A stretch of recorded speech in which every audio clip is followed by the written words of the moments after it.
കാർഷിക വാർത്തകൾ. ഏലക്ക വിപണിയിൽ ചരക്ക് വരവ് കുറയുന്നു. റംസാൻ കാലം വിപണി സജീവമാകുമെന്ന പ്രതീക്ഷയിലാണ് കർഷകരും വ്യാപാരികളും. ആഗോള വിപണിയിൽ പാമോയിലിന് വില വർധന, നാടൻ കുരുമുളകിനും വില ഉയരുന്നു. ഉൽപാദന മേഖലയിൽ നടക്കുന്ന ഏലക്ക ലേലത്തിൽ ചരക്ക് വരവ് തുടർച്ചയായ രണ്ടാം ദിവസവും കുറഞ്ഞു. കയറ്റുമതിക്കാരും ഉത്തരേന്ത്യൻ വാങ്ങലുകാരും കാര്യമായ ആവേശം പ്രകടിപ്പിക്കാതെയാണ് ലേലത്തിൽ ഏലക്ക സംഭരിച്ചത്. യൂറോപ്യൻ രാജ്യങ്ങളിൽ നിന്നും ഈസ്റ്ററിന് മുന്നോടിയായുള്ള അന്വേഷണങ്ങൾ മുൻനിർത്തി കയറ്റുമതി സമൂഹം ചരക്ക് ശേഖരിക്കുന്നുണ്ട്. ഇതിനിടയിൽ അറബ് രാജ്യങ്ങൾ റംസാൻ നോയമ്പുകാല ഡിമാൻഡ് മുൻനിർത്തി ഏലക്ക സംഭരിക്കുന്നുണ്ട്. ശരാശരി ഇനം ഏലക്ക ഇന്ന് 2999 രൂപയായി താഴ്ന്നപ്പോൾ മികച്ച ഇനങ്ങൾ 3124 രൂപയിൽ ലേലം ഉറപ്പിച്ചു. ആഭ്യന്തര വിദേശ വാങ്ങലുകാർക്ക് കനത്ത തോതിൽ ഏലക്ക ആവശ്യമുള്ള സന്ദർഭമാണിത്. മൊത്തം 12319 കിലോ ഏലക്ക ലേലത്തിൽ കൈമാറി. രാജ്യാന്തര വിപണിയിൽ പാമോയിൽ കൂടുതൽ കരുത്ത് നേടുന്നത് വെളിച്ചെണ്ണയുടെ മുന്നേറ്റം സുഖകരമാക്കുമെന്ന നിഗമനത്തിലാണ് വൻകിട മില്ലുകാർ. നാളികേര വിളവെടുപ്പ് നടക്കുന്നതിനാൽ കൊപ്രയാട്ട് വ്യവസായികൾ കൂടുതൽ ചരക്ക് സംഭരണത്തിനുള്ള നീക്കത്തിലാണ്. കൊച്ചിയിൽ വെളിച്ചെണ്ണ 22,500 രൂപയിലും കൊപ്ര 15,100 രൂപയിലുമാണ്. ദക്ഷിണേന്ത്യൻ സംസ്ഥാനങ്ങളിൽ കൊപ്ര ഉൽപാദനത്തിലെ കുറവ് വിപണിയുടെ അടിത്തറ ശക്തമാക്കി. ഇന്ത്യൻ പാമോയിൽ ഇറക്കുമതി 14 വർഷത്തെ ഏറ്റവും താഴ്ന്ന നിലയിൽ നീങ്ങുന്നത് പ്രാദേശിക വിപണികളിൽ വെളിച്ചെണ്ണയ്ക്ക് ഡിമാൻഡ് ഉയർത്തി. നാടൻ കുരുമുളക് ലഭ്യത ചുരുങ്ങിയതോടെ വാങ്ങലുകാർ നിരക്കുയർത്തി ചരക്ക് സംഭരിച്ചു. ഉത്തരേന്ത്യൻ വ്യാപാരികൾ കുരുമുളക് സംഭരിക്കാൻ കാണിച്ച ഉത്സാഹത്തിനിടയിൽ നിരക്ക് ക്വിന്റലിന് 200 രൂപ വർദ്ധിച്ച് അൺഗാർബിൾഡ് 65,800 രൂപയായി. News desk MyFin TV. Digital agriculture മിഷന് കീഴിൽ 2.05 കോടി കർഷക ഐഡികൾ തയ്യാറാക്കിയതായി കേന്ദ്ര സർക്കാർ. സമഗ്ര ഡിജിറ്റൽ കാർഷിക സംവിധാനം എന്ന ലക്ഷ്യത്തിന്റെ ഭാഗമായാണ് നീക്കം. ഇന്ത്യയുടെ ഡിജിറ്റൽ അഗ്രികൾച്ചർ മിഷന്റെ കീഴിൽ ഉത്തർപ്രദേശ്, മധ്യപ്രദേശ്, ഗുജറാത്ത്, മഹാരാഷ്ട്ര എന്നിവയുൾപ്പെടെ വിവിധ സംസ്ഥാനങ്ങളെ ഉൾപ്പെടുത്തി 2.05 കോടിയിലധികം കർഷക ഐഡികൾ സൃഷ്ടിച്ചതായാണ് കേന്ദ്ര സർക്കാർ വ്യക്തമാക്കുന്നത്.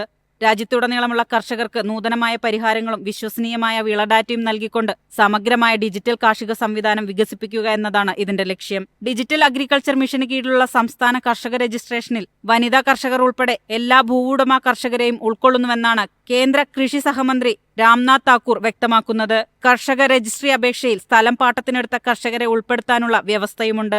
സംസ്ഥാന നയമനുസരിച്ച് ഒരു സംസ്ഥാനത്തിന് അത്തരം കർഷകരെ കർഷക രജിസ്ട്രിയിൽ ഉൾപ്പെടുത്തുന്നത് സംബന്ധിച്ച് തീരുമാനമെടുക്കാം. News desk MyFin TV. രാജ്യത്ത് പാചക എണ്ണയുടെ വില കുതിക്കുന്നു. കഴിഞ്ഞ 2 ആഴ്ചക്കിടെ വർദ്ധിച്ചത് 5%. രൂപയുടെ മൂല്യം ഇടിയുന്നതാണ് കാരണം. കഴിഞ്ഞ 2 ആഴ്ചക്കിടെ പാചക എണ്ണവില ഏകദേശം 5% വർദ്ധിച്ചതോടെ രൂപയുടെ മൂല്യം ദുർബലമാകുന്നത് ഗുണഭോക്താക്കളെ വലയ്ക്കുന്നു. ഇറക്കുമതി വില വർദ്ധിക്കുന്നതിനാൽ kiwi, avocado, pears, premium apple, nuts, dry fruits തുടങ്ങിയ വിദേശ പഴങ്ങളുടെ വില ഉയരാനും സാധ്യതയുണ്ട്.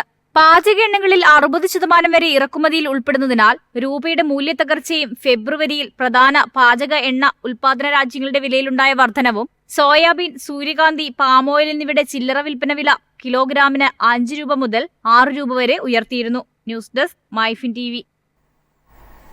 രാജ്യത്തെ കരുതൽ ശേഖരത്തിലെ ഭക്ഷ്യധാന്യ സംഭരണത്തിൽ വർധന. വാർഷികാടിസ്ഥാനത്തിൽ 18% വർധനയാണ് ഉണ്ടായത്. ഫെബ്രുവരി 1 കണക്കനുസരിച്ച് അരി, ഗോതമ്പ്, നെല്ല് എന്നിവയുടെ ഔദ്യോഗിക കരുതൽ ശേഖരം 83.78 ദശലക്ഷം ടണ്ണായി. ഒരു വർഷം മുമ്പുള്ള 70.92 മെട്രിക് ടണ്ണിൽ നിന്ന് 18% കൂടുതലാണിത്. പ്രതീക്ഷയ്ക്കൊത്ത് ഗോതമ്പ് സംഭരണം ഉണ്ടായിട്ടില്ലെങ്കിലും സർക്കാരിന് ഈ സാഹചര്യം മറികടക്കാൻ നിലവിലെ സംഭരണത്തിലൂടെ സാധിക്കുമെന്നാണ് വിദഗ്ധർ ചൂണ്ടിക്കാട്ടുന്നത്. ഗോതമ്പിന്റെ വിലക്കയറ്റം ഫലപ്രദമായി നിയന്ത്രിക്കുന്നതിനായി 2023-24 ഓപ്പൺ മാർക്കറ്റ് സെയിൽസ് സ്കീം വഴി കേന്ദ്രം 10 മില്യൺ ടൺ ഗോതമ്പ് വിറ്റഴിച്ചിരുന്നു. നിലവിലെ ഓപ്പൺ മാർക്കറ്റ് സെയിൽസ് സ്കീം പ്രകാരം ക്വിന്റലിന് 2250 രൂപ നിരക്കിൽ രാജ്യത്തുടനീളമുള്ള എത്തനോൾ ഡിസ്റ്ററികൾക്ക് കേന്ദ്രം അരി വിൽപ്പന നടത്തുന്നുണ്ട്.